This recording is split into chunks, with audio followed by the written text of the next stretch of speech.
that? Why? That's mommy's. Use this if you want to smell like daddy. You never had to question if you were a man, so why give your money to a corporation that doesn't know if their products are made for men? Try Jeremy Razor's hair and body products. Jeremy shampoo and conditioner are made with tea tree oil to naturally clean and restore your hair and scalp, argan oil to soften your hair and not your masculinity, and aloe vera to moisturize the hair and scalp. It's all paraben-free, sulfate-free, phthalate-free, and most importantly, 100% woke-free. Not to mention, it smells amazing. Go to jeremyrazors.com and use my special code BURNS15 to save 15% off. That's jeremyrazors.com. Use my special code BURNS15 to save 15% off.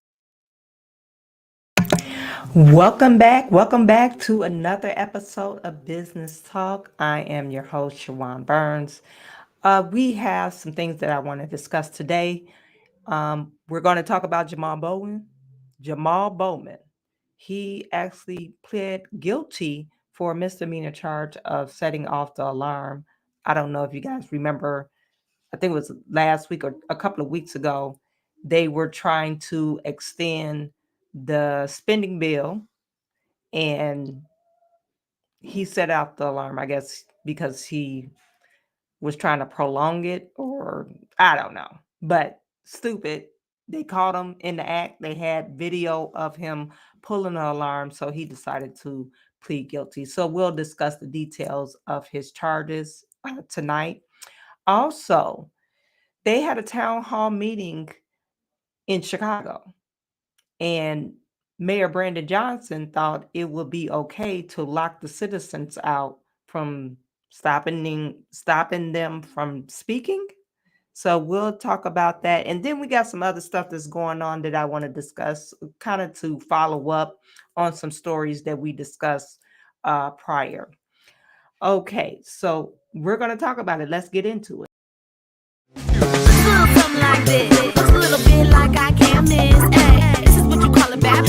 What? This is what you call a bad. Looks a little something like this. Looks a little bit like I can't miss. Hey, this is what you call a bad. What? This is what you call a bad.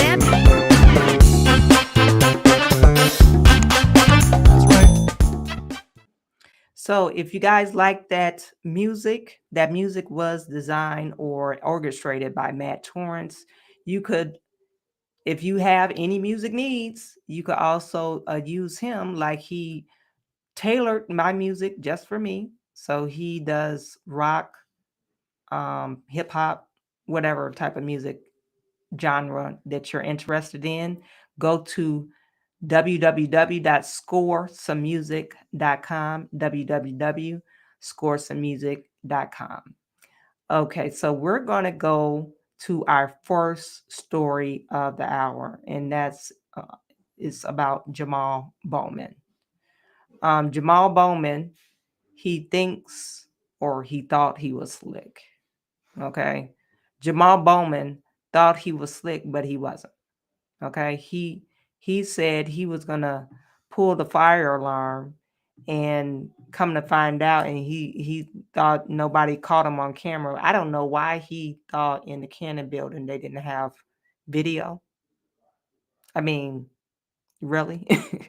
And why did he proceeded to lie, saying, "Oh, I got confused. I thought it was the exit button." Fire alarm, the button is red, literally. So why would you get confused about that? And why would you just lie about it? So we don't know what his motivation was.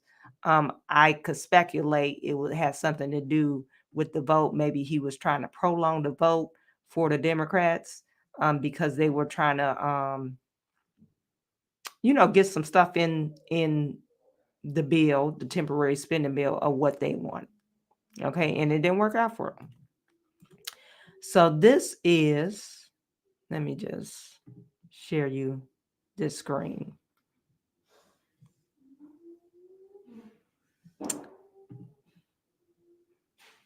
You guys put in the chat, where are you watching from? Let me know. Where are you watching from? I really appreciate every single last one of you.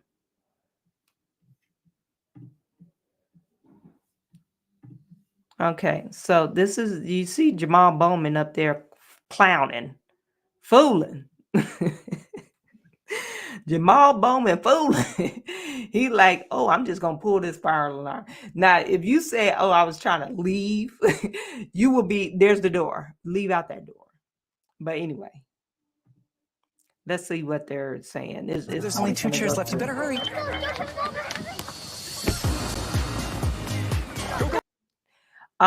Like I said, he probably was saying that he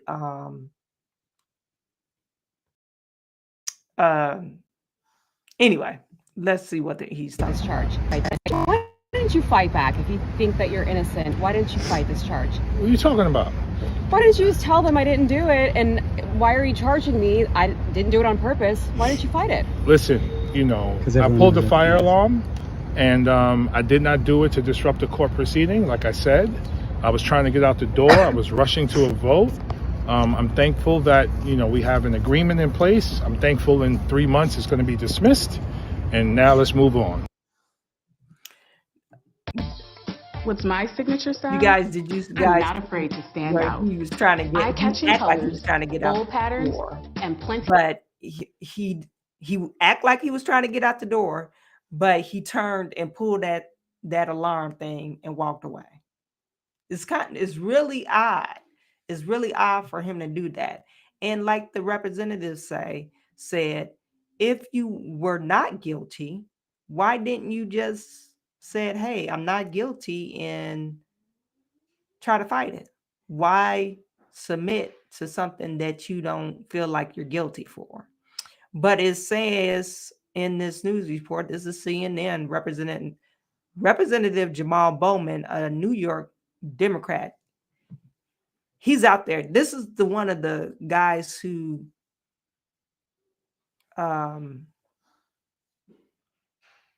he's with AOC and all them. They're real out there. Okay. I got some other picture stuff about him. He's not there all the way. Okay, anyway. He pleaded guilty Thursday to a misdemeanor charge for falsely triggering a fire alarm in the House of Office building.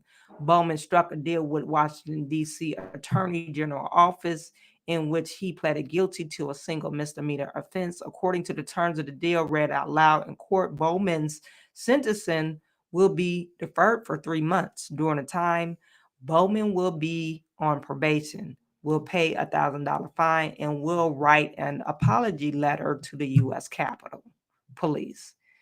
If he fulfills these terms, prosecutors will drop the charge at his sentencing hearing on January the 29th.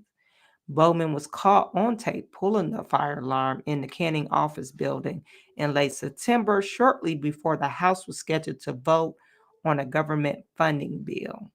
The building was subsequently evacuated. It's still possible for Bowman to face federal prosecution over the incident, though it is unclear whether the Justice Department prosecutors are reviewing the matter. A spokesperson for the U.S. Attorney Office in D.C. declined to comment. Reason why he was they're talking about federal charges or potential federal charges because he interrupted legislation or legislative proceedings, and that of course that's a federal crime. Similar to what they're charging Donald Trump with, even though he has other charges with his crime, but it's similar.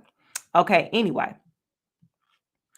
During the hearing on Thursday, 7 uniformed officers immediately after the incident, but did not tell them what had happened. Outside the courthouse, Bowman told reporters that the incident was pretty embarrassing, but said he is glad that he is one step closer to putting this behind me. I hate the confusion that it caused, he said. The Capitol Police and other resources had to be used to respond to this. I'm really apologetic about that, and I'm glad no one was hurt. Okay, so would that be the last that we hear about the whole Bowman thing? I don't know. You guys put it in the comment section. It's, would they give him the same treatment or the same act in the same severity as they did with Donald Trump? I doubt it. Okay. He pulled the fire alarm. He was acting like he was in high school. Okay. Just totally ridiculous. It's like not even normal for a person to do that. Oh, I don't want to go to work, so let me pull the fire. I don't want to go to work, so let me pull this fire alarm right quick.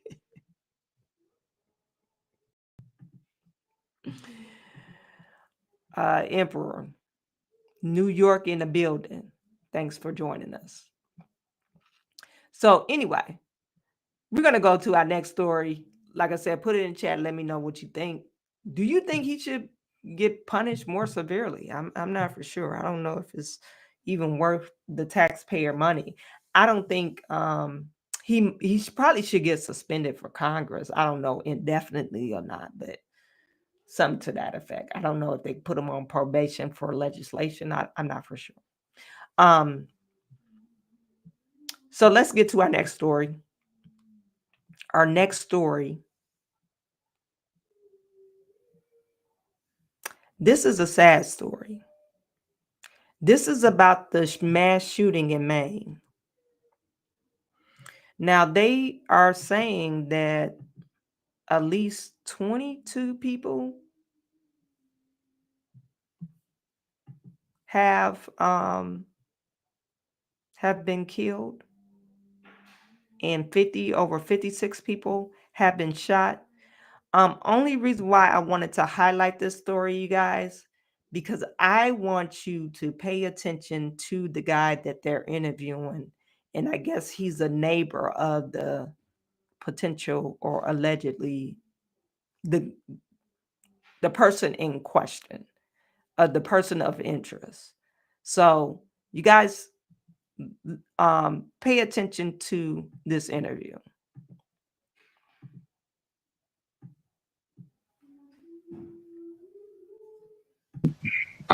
Store, excuse me.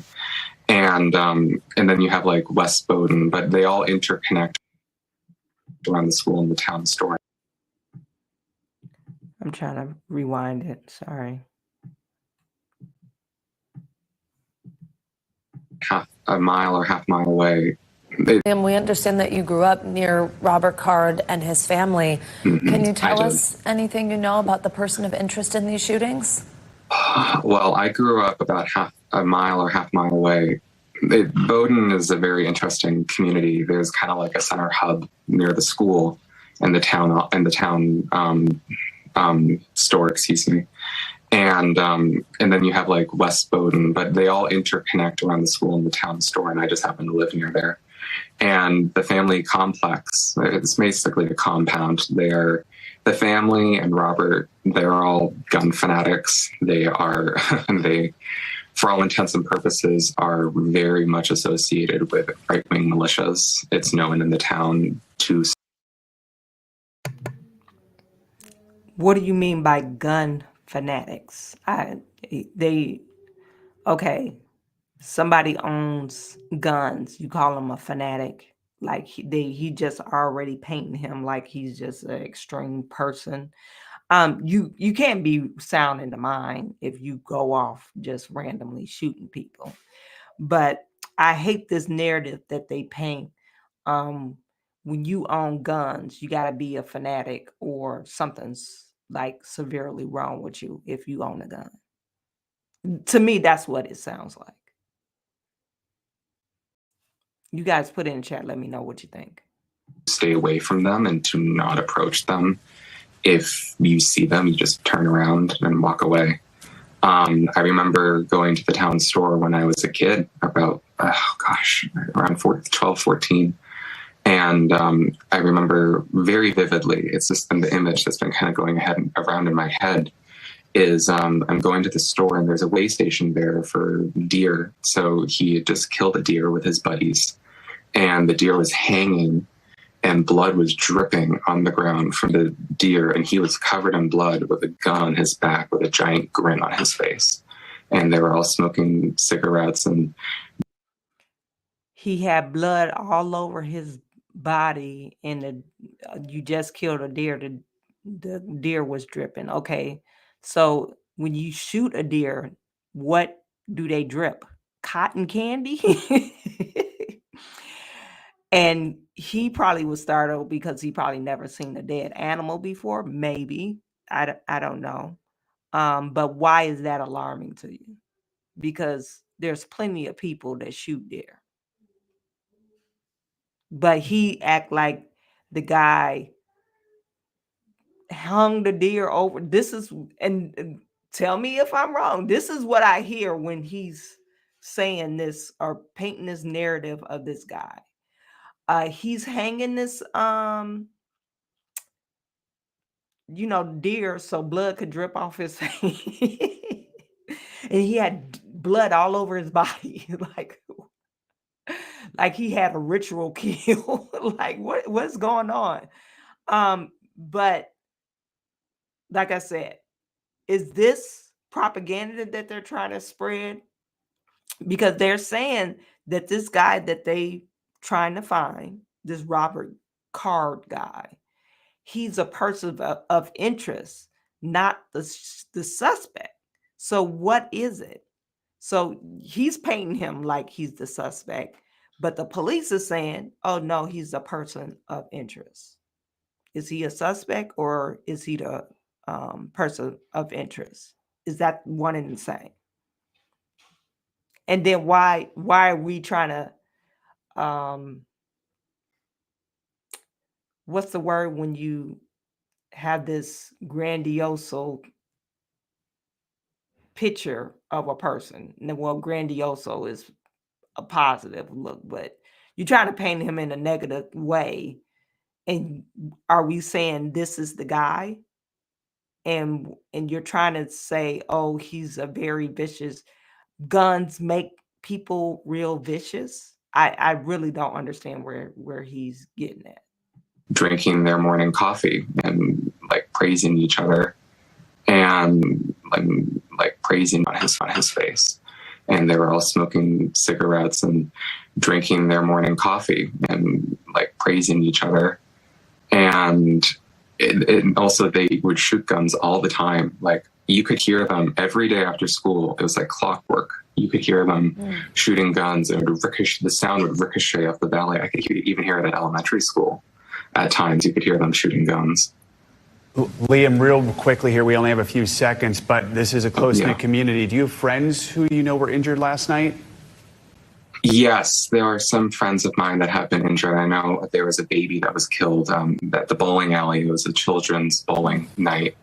So I do know that happened. I'm not going to give any information out until the police officially release the names. But there's going to be a lot of heartache and tragedy that comes from this. Well, Liam, Kent, we appreciate you taking some time. Continue to stay safe, and we'll make sure to check back in with you, okay? Thank you. I appreciate it. At least 15 people were killed and 50 others hurt when the shooter opened fire in a bowling alley and nearby restaurant. 40-year-old Robert Card is being named as a person of interest in connection with the shootings.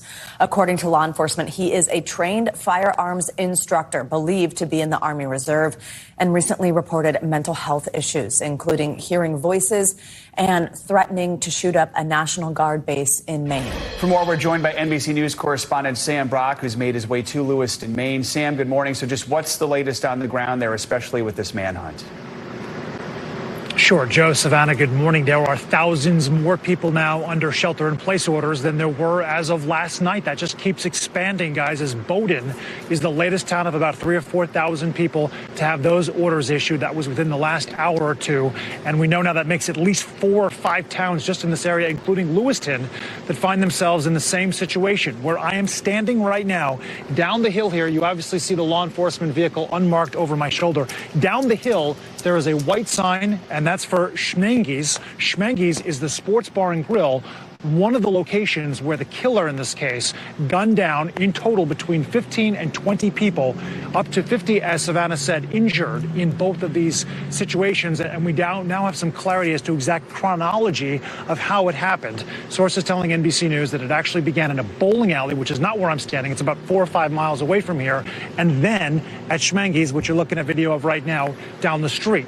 Now, as far as where this man might be, a person of interest, Robert Card, is who police are looking for, according to the Maine State Police. They have expanded their search now to more than 100 investigators. They are not calling him right now a suspect. They're calling him a person of interest, 40 years old, as you see on your screen, from Bowden, which again is now under a shelter-in-place order. And they are putting all resources that they have. I will say it is interesting. I drove from about 30 or 45 minutes away, just due east of here.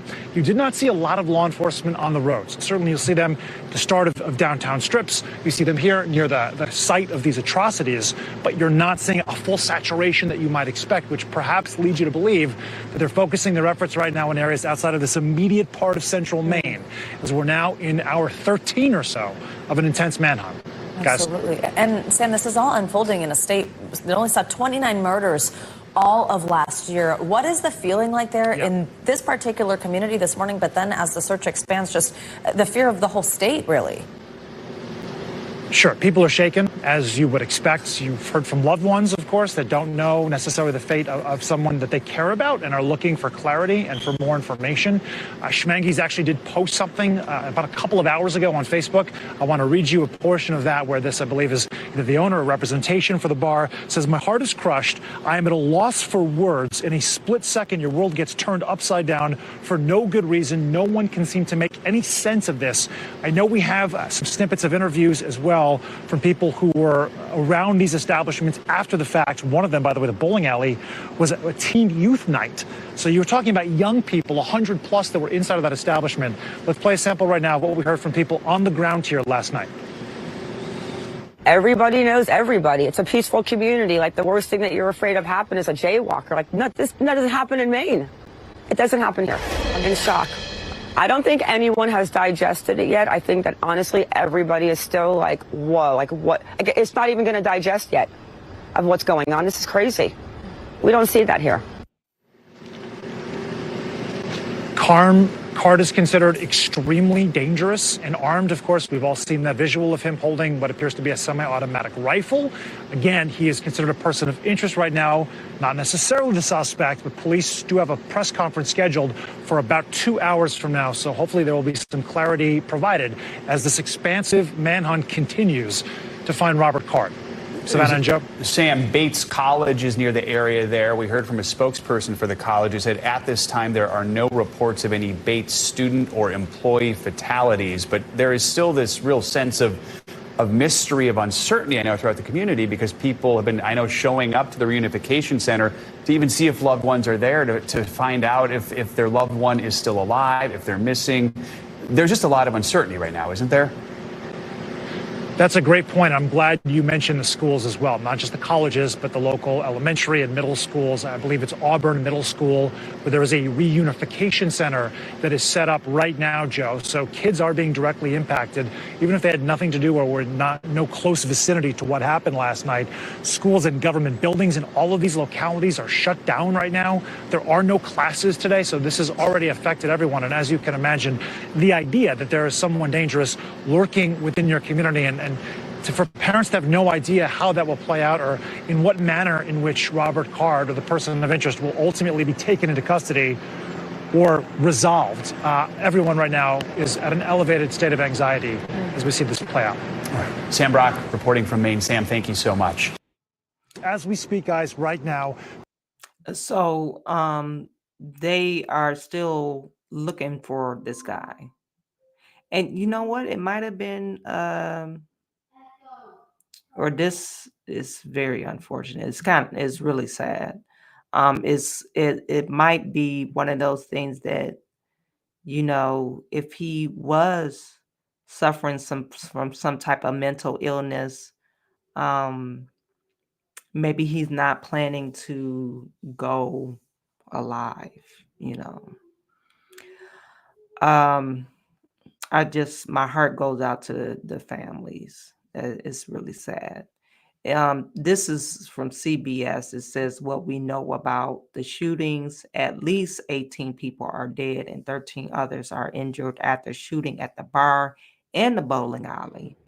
They said something different earlier this morning, not this. I don't know if the numbers are right.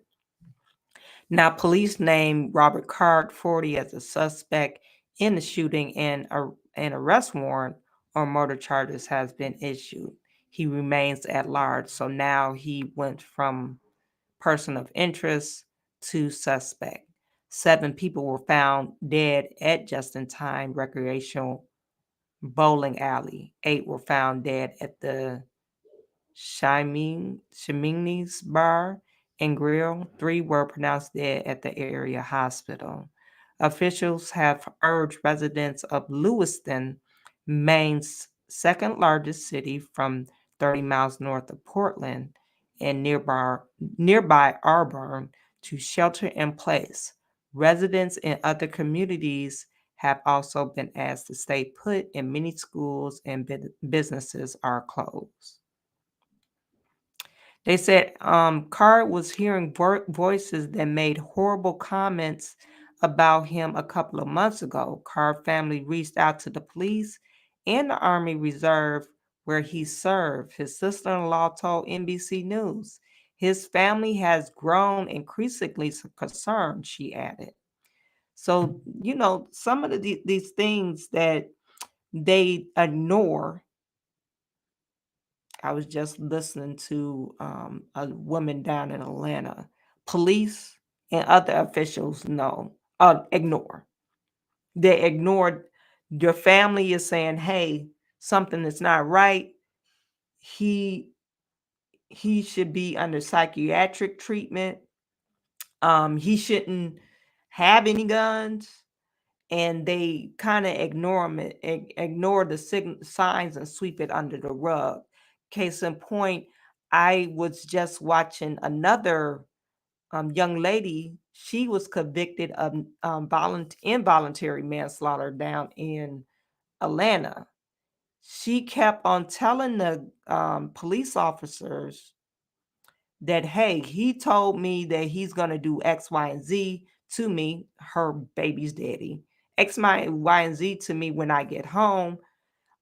So she waited until she went into the house until the police got there. She said, I'm scared to enter the home. I'm going to wait. So she waited till the police officer got there. They never did show up. She had to actually trigger the alarm for the police to show up. And while she waited outside, the guy come outside with the baby, and the police officer was there. They was arguing back and forth. And she told the police officer, I did not feel comfortable with him being here. And they end up getting into a physical altercation. The police decided, they're just arguing. They should be able to, work out their differences.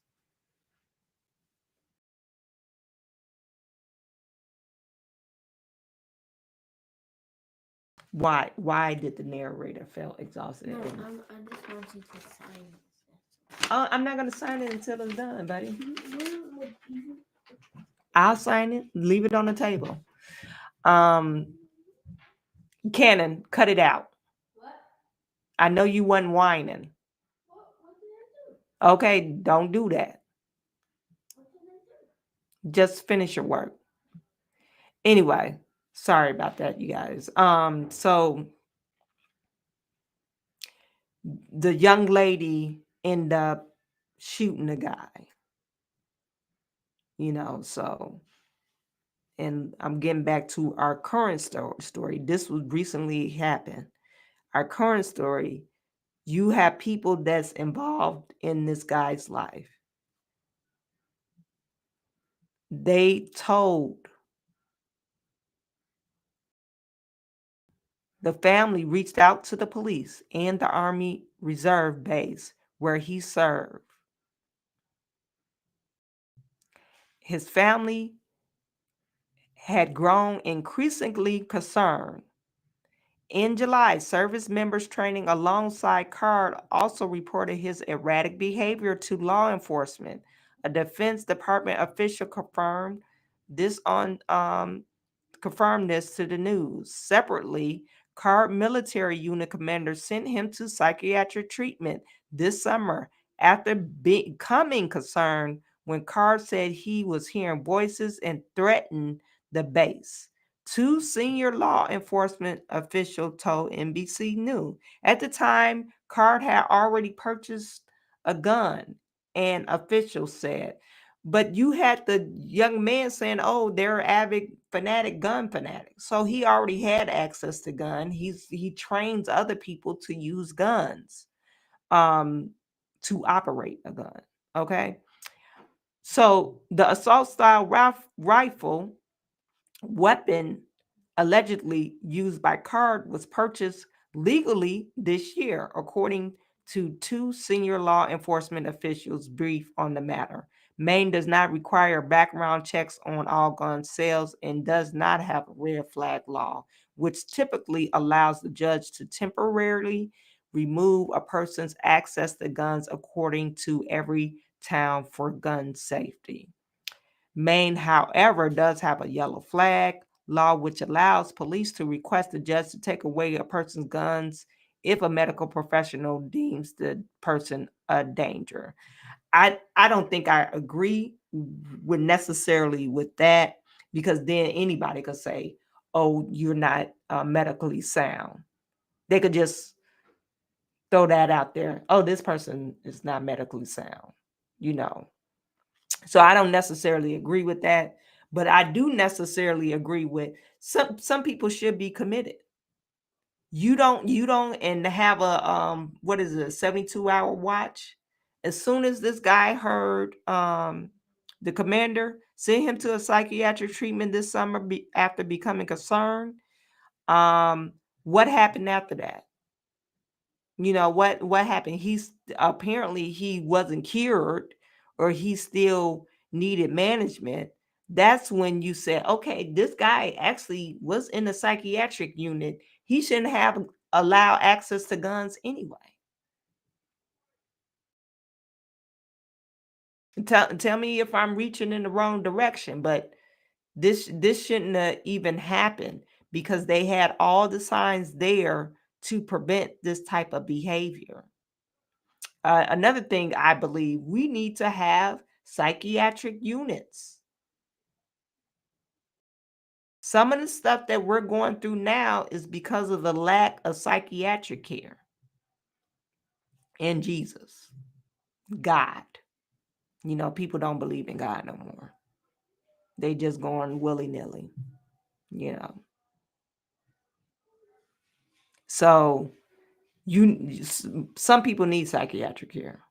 That mental health is not as healthy in the United States. And that's how we see more frequent mass shootings and mass shootings, and just people walking around crazy thinking that they're something that they're not. We lack mental health, okay? And we need to be able to provide those type of services to people. So it's unfortunate that this guy, like I said, they had all the signs and they didn't do nothing about it. They had all the signs and they didn't do nothing about it. Besides this one guy, the military commander, but after he was released from treatment, was there follow-up care? You can't just say, "Oh, he went batty crazy and oh, he fulfilled all his duty." No medication. You're not following up with him. You just let him roam the street. And then this is what we have to deal with. We have people doing some extreme stuff. Should there be a more stringent gun laws? Yes, I think you should be able to. If you do have something mentally wrong with you, I don't believe you should be able to purchase a gun. Tell you the truth. Something wrong with your mental? No. You don't need no gun. The hell's wrong with you? Because gun owners, can I close my door? Gun owners usually, when you go through that training, and since he was given training, they tell you, like, that's the last thing you want to do is be pulling out your weapon. Because that you pull out your weapon, that means you don't use it. So who wants to have that responsibility of taking somebody's life? But if I pull out my weapon, that means I already made the choice to use it. And this guy, like I said, he wasn't right in the mind. So now they're going to start talking about this mass. Tell you the truth, this is one way that they could do stuff that, okay, whoa, mass shootings. Oh my God, it's another mass shooting. In a town that never have any mass shootings, they had 29 deaths last year. So now they're going to have like stricter gun laws, which is not a problem. But they try to get you all hyped up, turn your attention to what the real issues are, like the border crisis. Now, this is an issue. I mean, we could say we do need some psychiatric care out there. That's a big issue. We need some drug rehabilitation. That's an issue. We do need some laws to prohibit people from buying guns that's not sound in the mind. Legally. But I don't think you should be using, like I said, when you say, oh, psychiatric, this person has some psychiatric problems, we're going to take their gun away. I think anybody could use that explanation. They could civilly commit anybody. So now you just abusing your power. And that's the only reason why I don't like this particular situation. Anyway, you guys put in the comment. Let me know what you think.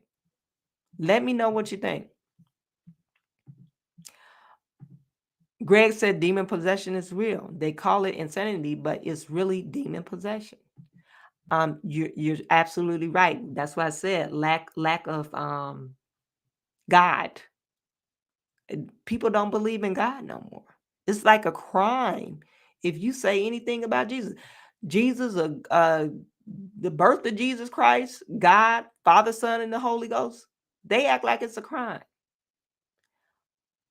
Case in point, the story I covered on Monday or Tuesday, the bootleg Girl Scouts in Canada, I forgot what they was called, Girl something. They said they cannot participate in Christmas parade, because Christmas is a religious holiday because it's the birth of Jesus Christ, right? So they don't want to participate because it's not inclusive. Well, so you're going to exclude me because I'm a Christian,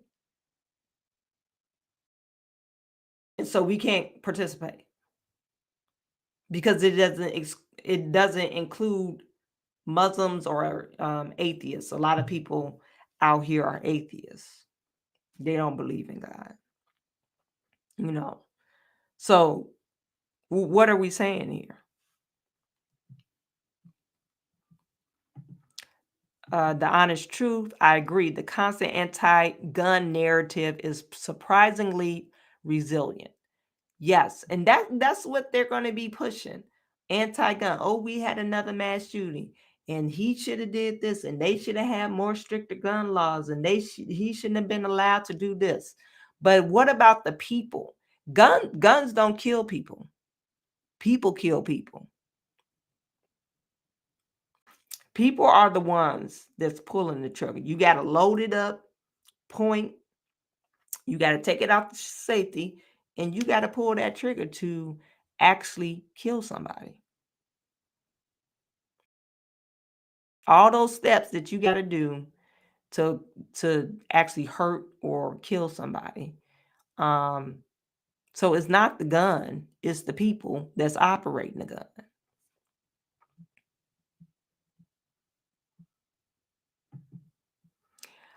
Honestly, I can't believe they still push so hard. I believe it. Yeah, the deer laugh dramatization. Yeah, that's what I'm saying. He described the guy like he held the deer, he cut the deer neck and held it and drenched the blood like it was a horror scene. Like, no, he shot a deer and they put it on the front end of the car. That's what they usually do. Put it on the front end of the car, wrap it up. And of course, the deer bleeds. When you shoot a deer, it's gonna bleed. It is a mammal. So what do you expect? He didn't shoot a stuffed animal. I mean, come on now. Greg says people only believe what they see. God is invisible, so people do not believe in him or his laws. So they definitely don't believe in the devil is real, but we are all influenced by him in varying degrees. Oh, the devil is real.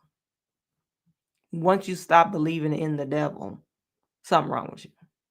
That's when hell breaks loose.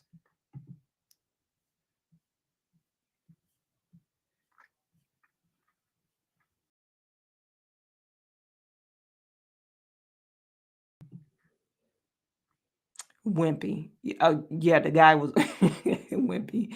Emancipated attitudes of feminism. Good evening, amazing tribe.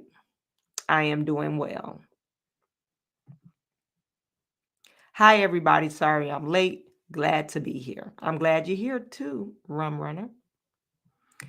That woman from Atlanta shot her boyfriend, and while he was dying, she said, "Bye. I'll called up on the phone."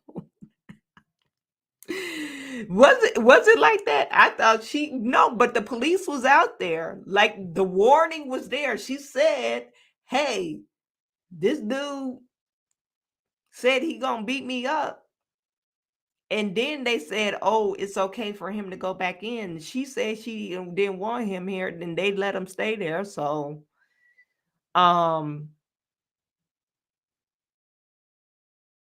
that's what happens.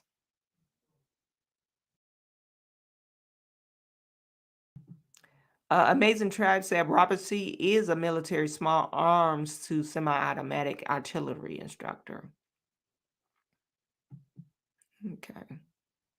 How can you be able to legally purchase a firearm while seeking help with hearing voices in the head in his case? This should be monitored better. Yeah, and that's what I said. They need something in place where they say, okay, we're going to flag you. You have psychiatric, but they don't have, look, do they even have state psychiatric hospitals anymore? So like when you go to the state, you know how they put your information in and they see some kind of system. Oh, this person been in wherever for psychiatric care. He can't own or purchase a gun, you know. And the way the young man described Robert C. and his family, it seemed like they already had guns. So even if he potentially gotten sick, you know, just recently, he still would have had access to guns unless they would have said, no, he no longer could have firearm on the premises until he passed whatever, or until he gets a mental clean bill of health. Okay. The VA does nothing for our veterans, and that's the problem. Exactly. That gun store owner should be investigated in the state of Maine. Simple license, similar to driver's license, will be another option. Eye and mental capabilities to be checked during licensing. Trying to think here. When I got my license, we had It took them a couple of months to run my background check. I had to get fingerprinted. And they asked you, now Michigan, they're more on, oh, have you ever did a crime before? You can't have any misdemeanors on your record to own a gun. And to me, that's stupid. You think they'll be more stringent with like psychiatric. You should be able to pass a psychiatric evaluation or whatever independently.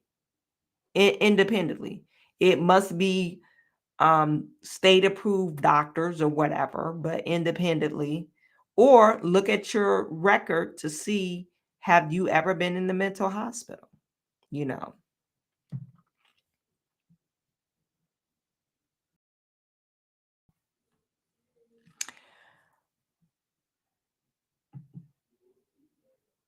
Okay, amazing track. We talked about this yesterday and I was kind of laughing at you. I was like, he ain't online. Yeah, Ukraine and Israel and the other people got your reparations. They send $100 billion to Ukraine and Ukraine, Israel, and Palestinians like relief effort bill. They haven't passed it yet. I gotta go look to see where is it at in Congress. But that's their thing that they're sending next since the whole conflict with Israel and Hamas. Anywho, we're gonna get to our next story. Our next story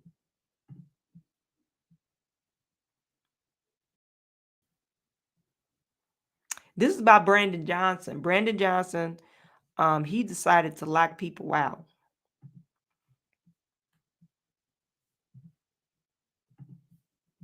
He decided to lock people out because he thought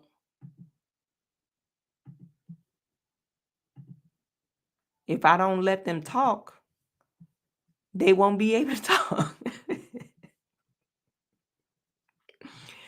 It says Chicago Mayor Brandon Johnson is slammed for locking huge crowd out of a public meeting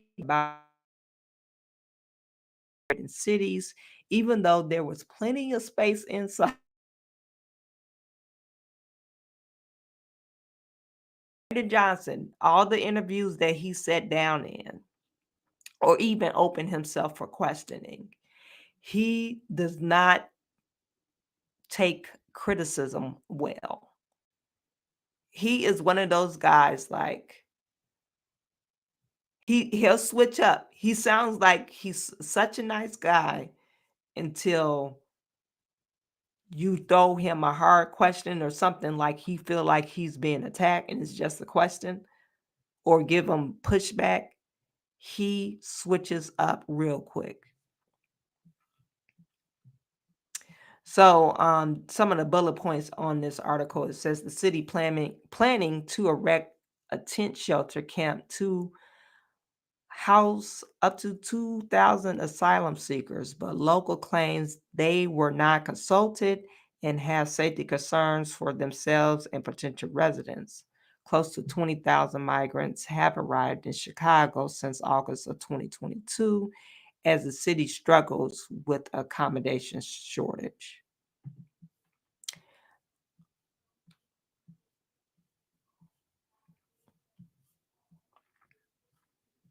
This is them outside.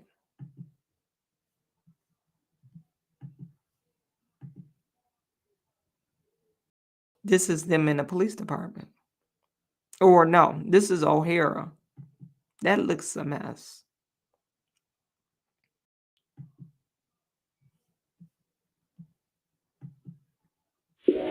Create your stunning mock-up instantly. But you know, why would you want to speak to the public if you know the public is mad as hell? So this is why they did that. It's really stupid, but this is why they did that, or Brandon Johnson did.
That was now, I don't know if you guys know. So they had a town hall meeting a few weeks ago. Those kids, where they practice, Holy and use it for, other community services. Those are the kids that they were talking about on the football team. So they brought them to the meeting. Now, one of these, they're standing out shouting.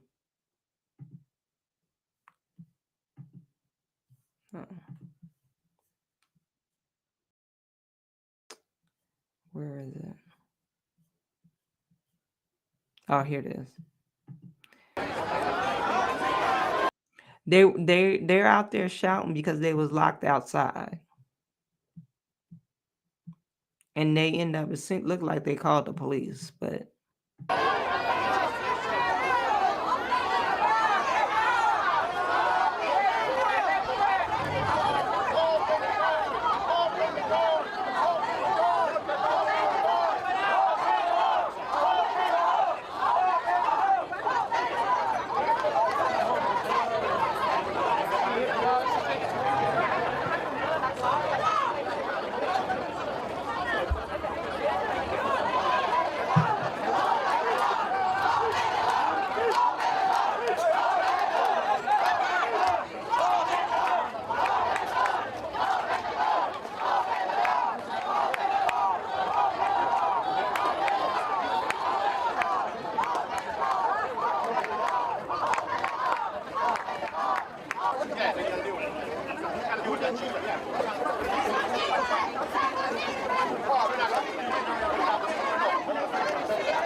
I don't know why they would call the police. I mean, I guess I know why, but I mean,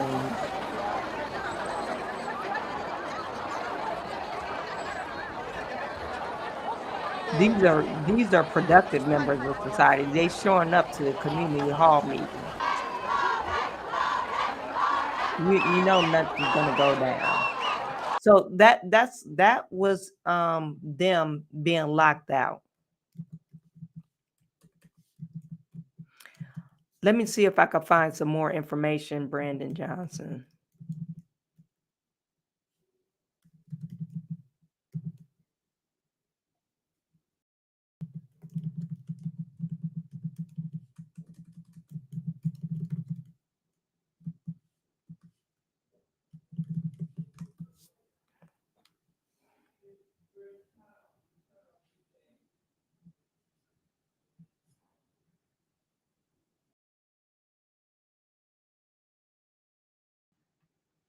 Yeah, he hasn't spoke about it yet.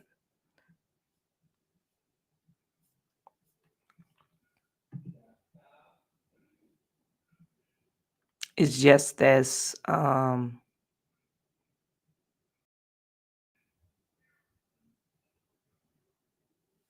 him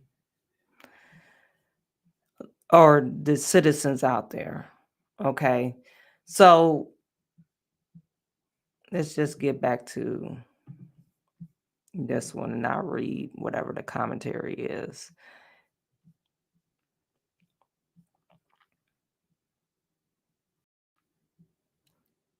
Okay, so we already discussed 20,000 people have arrived in Chicago since August of 2022. It is evident that it is not a safe place or humane way for people to live. Our number one priority right now, especially as winter is upon us, is to make sure that those 4,000 people have a place to be. The camp is initially expected to hold 500 people, made up of families with children, but this will gradually be increased to 2,000. The site will be heated with dining halls, restrooms, and shower facilities. The city has said it will be monitored by unarmed security, but local residents have expressed concern over safety risks. Michael, who has lived in the area for 6 years, reportedly said, "We have concerns about our students, our children who walk down the street every day. How are we ensuring their safety? To commence construction without a word to us. This is not an oversight, it's disrespect." It is, they don't, because they don't care about you. You're talking about oversight. This is just blatantly a disrespect. You are the people that the community that they could get away with this in. You know, the middle class community. Now, if it was upper class community, that wouldn't fly. So Julie Gamez, 60, a 16-year resident of Brighton Park, reportedly said, "We all need to have security here, and there is none. I'm out at 4 in the morning, and I don't see a single patrol car." Now, this is Brighton community. She says she don't see a single patrol car, but they showed out in droves for protesters at the town hall meeting. Citizens. I'm pretty sure these citizens are well-to-do. There have been robberies, there have been beatings and shootings. I'm an immigrant and I know that we need to help them, but there has to be another place for them to go. Let's fix our problems first. No, you can't have. You don't need this is the problem.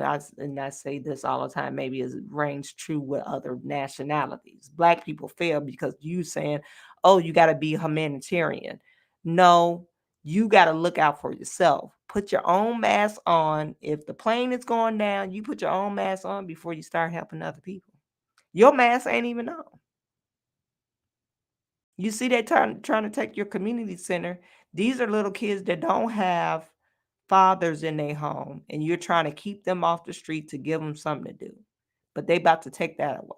So what do you think they're going to do? They're going to grow up without nothing constructive to do, and then they're going to turn to the street because that's what they normally do. Because you took their community center away. But Gamma's neighbor and good friend Esther Cadena is 92 and said the neighborhood she welcomed the new arrivals with an open heart. She says that because she's 92, but she doesn't know the people like we know. You know, these people, and I'm not saying these people like just the immigrants. These kids nowadays, they don't give a damn. They don't care if you're 92. They're going to rob you too. They're going to break in your house, rob you, steal your food, maybe do something real nasty to you. And they're going to go about their merry way. Mayor Johnson only confirmed that the site would be used for a migrant shelter on Monday, promptly backlash that the community had not been consulted. Residents also expressed concerns about the conditions the migrants would be kept in, and that the soft shell yurts should not be warm enough for Chicago winter, or would not. Might not. It all depends on what the structure is made out of, how thick the tent is. Alderman, because it gets bitterly cold in Chicago. Alderman Julia Ramirez, who was attacked along with her aide by protesters last week, tried to allay the concerns of the crowd. So she said the city is asking a lot of Brighton Park and added she asked for more resources for the area.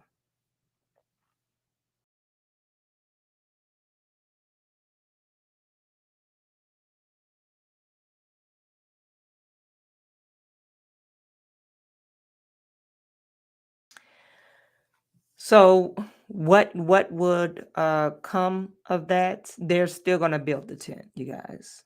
Those citizens or residents of Brighton Park or just whole city of Chicago, they're just going to be mad because they're not going to change their mind. They're going to put up the tent. They don't care if you like it or not. They don't care if you put your input in. They didn't ask for your input because they're telling you what they're going to do without you. They probably tried to tell you without you knowing, and they knew you was going to get upset about it. That's why they didn't ask for your input. They knew you was going to say no. Okay, just like the other residents are suing the city of Chicago, they don't care. They don't care about your community centers or why you feel like you're not safe. They don't care, because if they did, they wouldn't have did it. You guys put it in chat. Let me know what you think. Amazing Tribe. Okay. Amazing Tribe, misdemeanor charges that keep individuals from getting their concealed carry license is very wrong. Yeah, it is. Kevin Carnard, Miss Burns, all laws are those who are not the people who break the law with no consequences.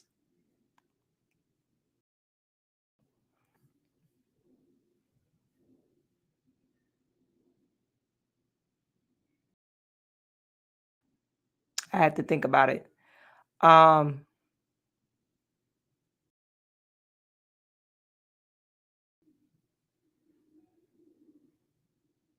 guess I agree with that statement. No rights under a corporation.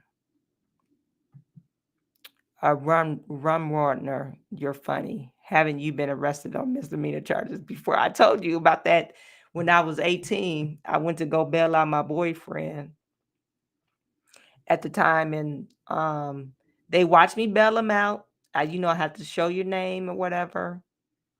And when I drove away out of the police station, the cop was waiting for me. He was like, woo, woo, woo. Like, what's your name, ma'am?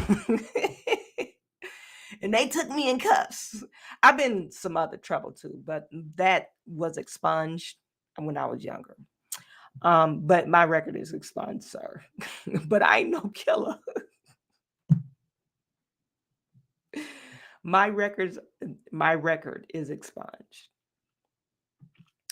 O'Hare Airport, Chicago, Illinois looked like a zombie apocalypse horror movie. Don't it look bad? This look really bad in there. Even Hispanics, Greg said, even Hispanic Chicago do not want illegal aliens in their neighborhood. And it's from their own people. They like, we don't want y'all here. You should have came here. You should have came here 10 years ago. Yeah, they probably thinking like, hell, I left my country to get away from that. And now you guys are coming over here. Or maybe not. Some Hispanics are different. They're looking at it as a different way, I guess. Chicago citizens are going to have to bring a street justice to Mortal Kombat to keep each other in Black communities and neighborhoods plain and simple. Yeah, I like the community policing. Community policing it should be practiced throughout the nation. But people got mad at Try That in My Small Town video.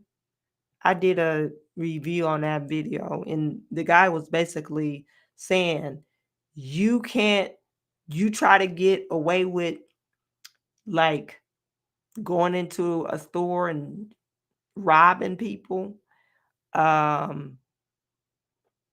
They had codes, especially back in the day. You can't just say, I'm going to do harm to another person and think you was going to get away with it. So the guy was like, I forgot what the guy's name was. Not Travis, but anyway, I'll think of his name. Jason Aldean. Jason Aldean tried that in a small town, basically saying you can't do the shit you do in other cities because we police our own city. We have a police, but we police our own city. So you try it if you want to. And I think that's what we need to get back to. People took it offense. They said it was racist. I didn't see any racism in it, but anyway. Yeah, to keep the neighborhood safe, plain and simple. I totally agree with you guys. So that was it for our live stream. I almost didn't make it, you guys. I was like super tired. But it is what it is.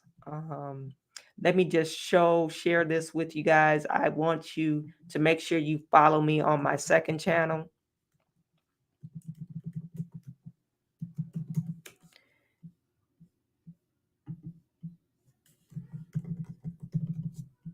It's Chawanne Burns 2.0. Follow me there. Follow me on this second channel. I do stream on this channel. This channel is more political. So what I'll do is mainly political stuff I will post on here. And the channel that we're on now that you're viewing from, sometimes I do talk about business and stuff like that. So, but if you just want political stuff, that's this channel. All right. So thank you for tuning in once again. Please like, subscribe, and share this video. Comment. It helps me with the algorithm. I am sending all my good to you. I will talk to you tomorrow.